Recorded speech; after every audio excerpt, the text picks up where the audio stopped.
Namaste and welcome to my show Device with Pankaj. I'm your host Pankaj Mittal.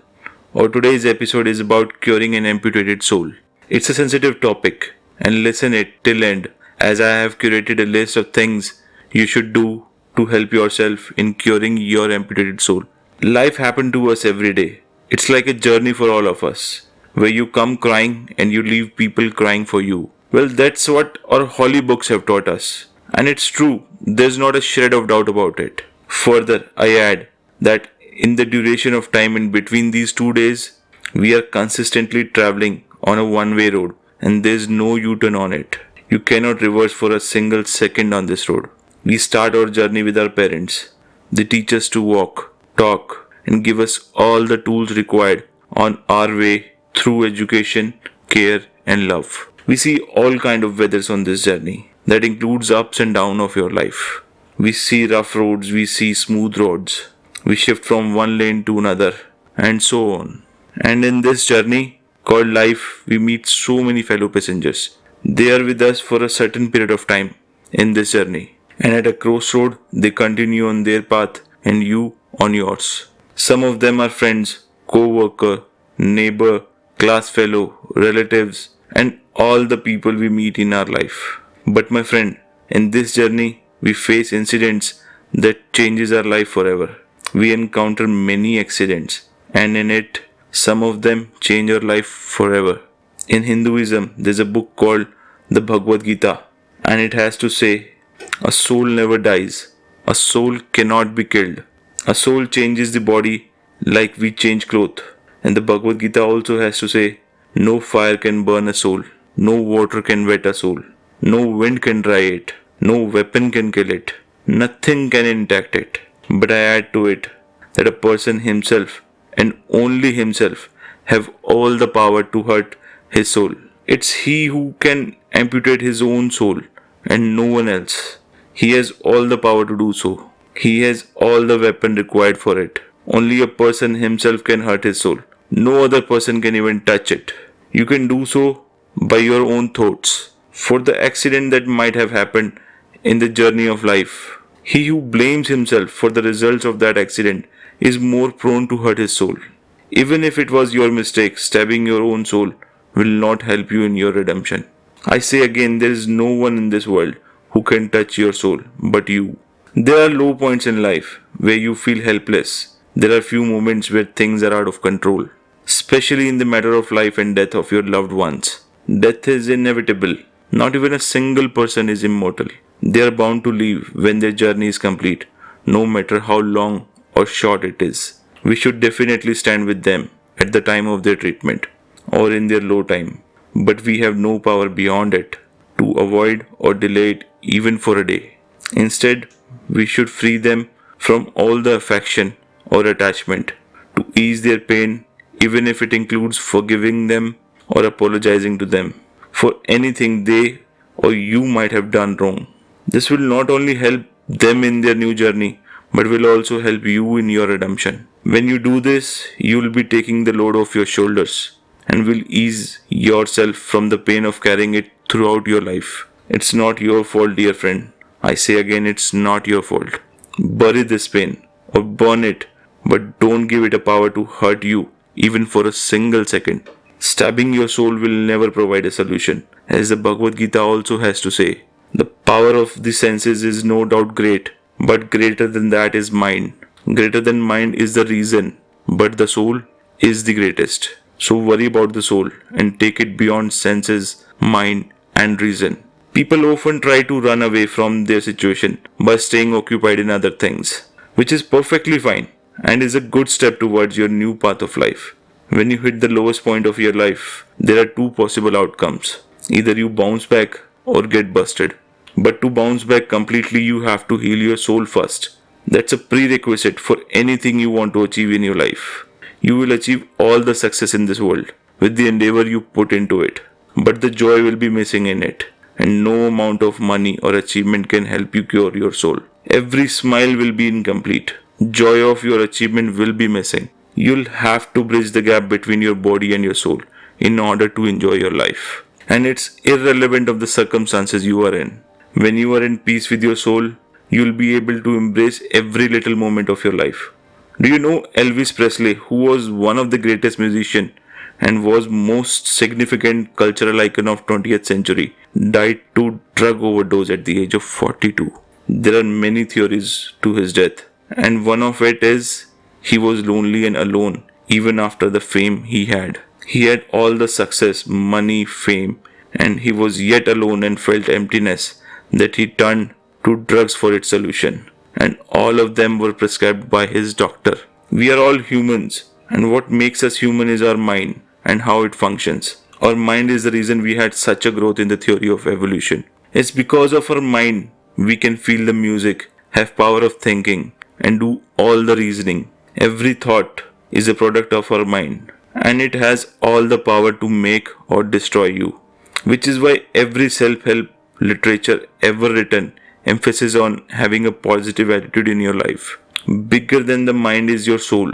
It is the only thing that persists with you forever. It is only thing that you can say is yours. No distraction can cure it. This is an illusion that not thinking about it will help you redeem yourself. It's like a tiger is coming to attack you and you close your eyes for him to go away because you are not watching it. It's no less than a wishful thinking. The Bhagavad Gita also has to say that the man who forcibly suppresses his senses and tries to meditate is not a yogi but a liar. The yogi does not suppress the senses but controls them. We are humans and emotions are a part of us and it cannot be separated. That's what makes us human.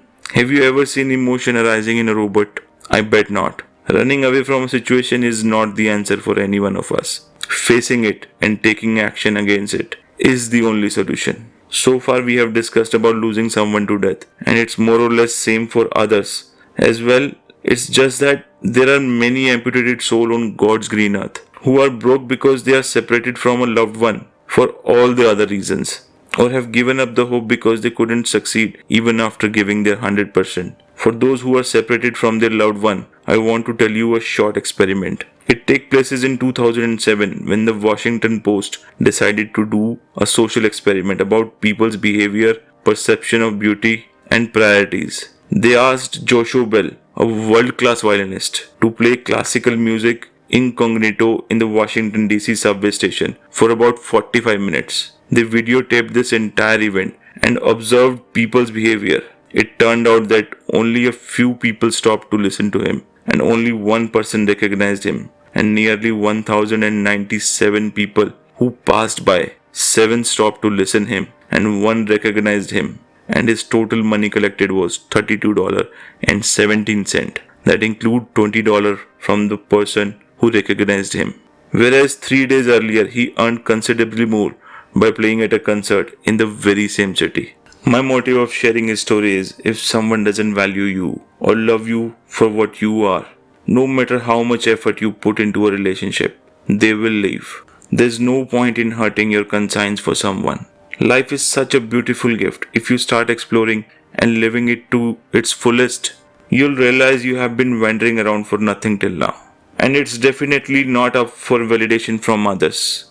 Be a best version of yourself. There's no point in wasting even a single second for that person who cannot see your true value. It's good they are not in your life anymore. They don't deserve you at all. And it is the same for any relation we could possibly imagine. Things like this happen because people make relationship for needs. There are physical needs, there are psychological needs, there are emotional needs, there may be social needs, there may be financial needs. When you are going to someone with so many needs, you are going as a beggar.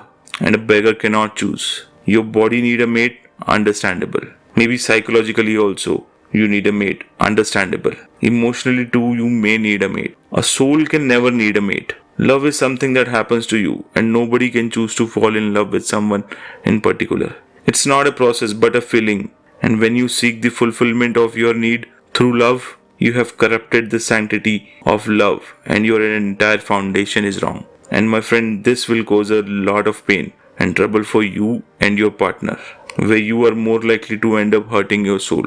And this goes for any other relation, but the bottom line is, you should not solve a problem with a relation. This corrupts the entire relationship. And now, in the last, for those who haven't got what they want in their life, even after giving their 100%, I would like to narrate a short part of advice given to Amitabh Bachchan, who is one of the greatest actors of Indian cinema, by his father Harivansh Rai Bachchan. When Amitabh Bachchan failed to secure a role in school drama and was very depressed about it, to which his father said, मन की हो जाए तो अच्छा, ना हो तो ज्यादा अच्छा, क्योंकि फिर वो ऊपर वाले की मन की होती है और वो कभी तुम्हारे लिए बुरा नहीं सोचेगा. And its translation is, if thing happens according to you and how you wish, that's good. And if they don't, it's even better. Because if they are not happening according to your wish, they are happening according to the wish of some divine force. And that divine force can never think ill about you. You'll have to accept that as being better. Be a better version of yourself. Evaluate your current reality and put all your endeavors in a direction with focus and positive attitude, and you will find success, irrelevant of the circumstances you are in. There's nothing in this world that can stop you from being successful. And now, in order to redeem yourself from the pain and cure your soul, I have shortlisted 7 simple steps in order to help you in your redemption. This worked for me as well. Where the first is, free your room from everything that keeps you attached to that person and donate it for their sake, as it may come to use for someone in need, and that include emptying your phone as well. Second is, bring more color in your room and bring some art to decorate your surrounding. Third is, gift a smile to someone. When I say gift a smile, I mean find a way you can make someone in need happy by spending some time with them, or it can be giving them something that will make them happy, especially kids. The joy that they will get by getting something from you will help you ease your pain. Or you can also do community services in which you could connect with people and be the reason of their smile. A smile gives you hope. When you are the reason for someone being happy, it gives you immense pleasure and happiness that no word can describe. Help them and it will help you in your redemption. I assure you about that. Fourth is, and the most important thing you can do to cure your soul, is write a letter to the loved one you lost. Let the gate of this dam open and every thought that had been flooding your soul come out of it in the form of tear and spread them over a piece of paper using ink, and don't stop until you let it all flow down from your mind.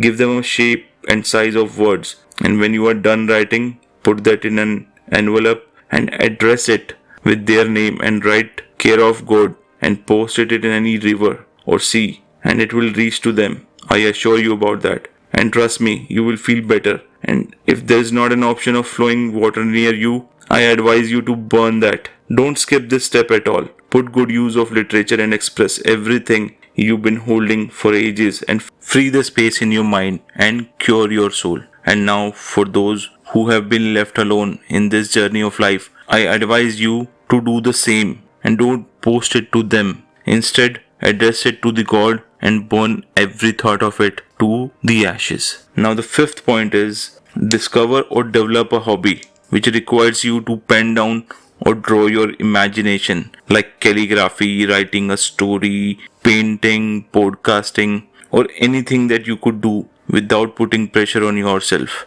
and do it entirely for the sake of your internal satisfaction. Don't look for it to be a hit. It's just that you need to give a tangible form to your imagination that will keep you sane. Now the sixth is, write a list of everything that gives you joy and make a bucket list of yours for the next 5 years, and categorize everything in days, months and years, and start working on it to check everything on that list. And the seventh and the last point is, I advise you to put the power of meditation in use for your personal development and be a better version of yourself. Yoga every day. Yoga can do wonders to align your body and soul in a line and will help you bridge the gap in between. And with that said, it's a wrap for today's episode. In the end, I request you to give it one more listen and think about it. You deserve all the love and happiness in this world. And there's nothing more disturbing than a sight of an amputated soul. Ease your pain by taking off all the weight you are